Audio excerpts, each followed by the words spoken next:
So this is the Pentax Super ME released in 1977, and it was released looking to compete squarely with the Nikon AE-1, which kind of blew up the camera market in terms of all the functions you can have in a consumer SLR camera. Pentax at the time was known for the K1000, and this was their attempt to kind of bite into that market that Canon had developed.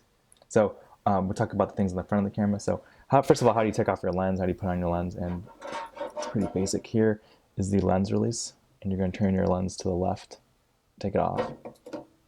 Simple. And then here's the an index right here on the lens. Put it there, turn to the right. You hear a lock. That's when you know it's on. On the front, you're going to see some settings. This is the self timer right here. Pull it down all the way. This right here. It's going to be a basic sync port.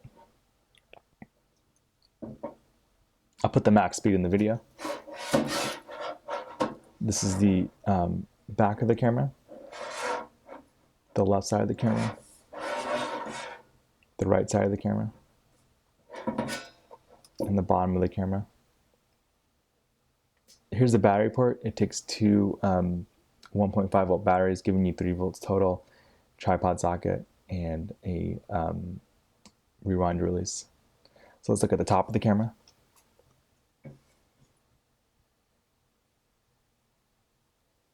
Top of the camera, you're going to see it's pretty complicated, so these cameras are getting a little more complicated.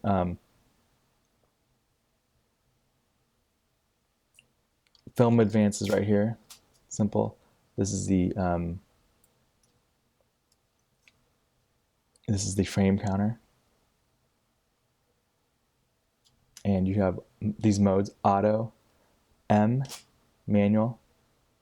125 over X is a shutter speed of 125. This is for a flash sync settings. It's also for if your battery is dead, you can shoot at 125. That's why it's there. B for bulb, and then L is for lock. And to change it, so to change mode, you're going to hold down this button and rotate. It's a little tricky, but like this.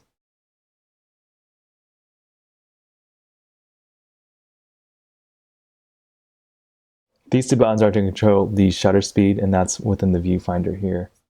This is a little cover for the viewfinder. It easily comes off. Pentax is known for their big bright viewfinder, so I really like that about the K1000.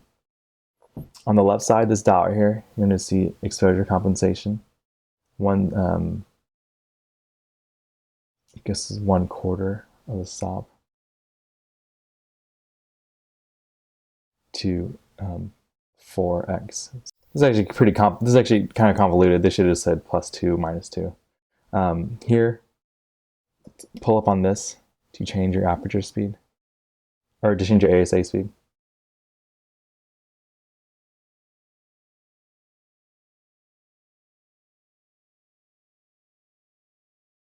This is the rewind lever. So to open the back of the camera, you're going to pull up on the rewind lever. It's going to open the back. Pretty cool system right here for the catches. You put your film in here, like this. Pull your film to the right into these catches right here. Close the back. And then close down. When you're done shooting, you're going to flip it over at the rewind release. Then turn clockwise.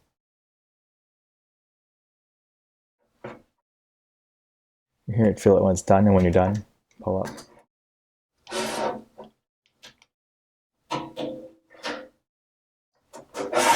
And that's it.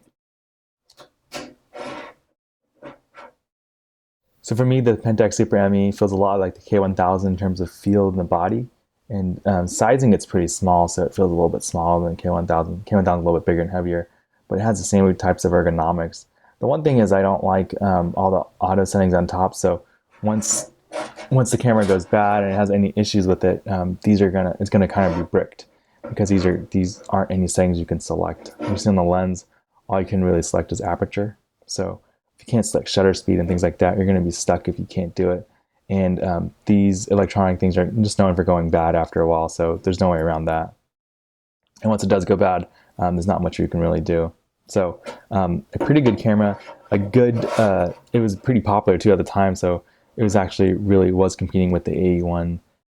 And so even though Pentax isn't in the big two of Nikon and Canon, they stuck around and they're still around today. So obviously they know what they're doing and they have some good engineering. This camera, I probably wouldn't pay more than, $40 at max. I think that because of its electronic settings and because the lenses are a little more scarce, it's just a little bit more difficult to pay more than that for this camera. But it's a good camera. I like the body, I like the feel of it, and I think it's a pretty good purchase. So thanks.